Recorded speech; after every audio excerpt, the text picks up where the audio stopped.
Ano ang mensahe mo sa Comelec? Sorry po, hindi po ako masyadong knowledgeable about sa Comelec. Ilan taon ka na ba? 20 po.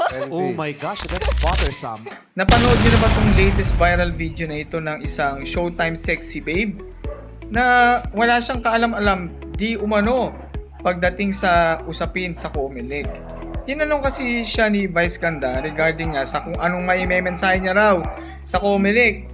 Pero wala siyang maisagot. Anyways mga kayamis, panoorin ninyo. Good luck sa iyo. Ito ang katanungan namin. Mensahe tayo ulit. Ano ang mensahe mo sa Comelec?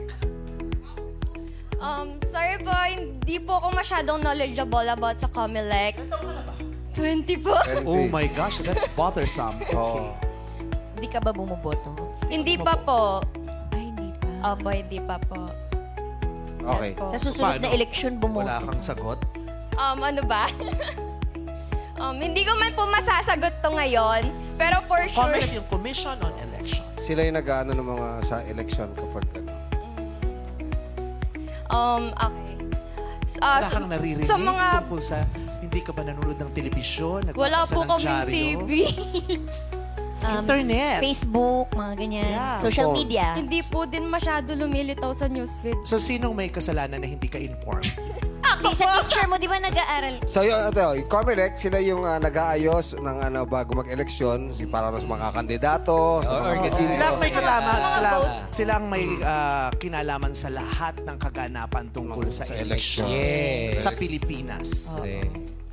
Siguro yung message ko po sa kanila, let's be fair po dahil po meron tayong mga, sa mga kahit barangay lang yan, yung mga bayad ng votes. So, let's be fair po siguro dahil deserve natin yung uupo na talagang merong maibibigay sa atin, na meron talagang lahat tayo sa community na mapakikinabangan at hindi ganern.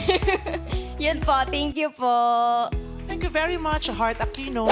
Ayon, ngayon ay iniimbitahan siya ni Commissioner Garcia na pumunta ng Comelec para i-tour siya sa Comelec at bigyan siya ng tamang impormasyon about sa Comelec.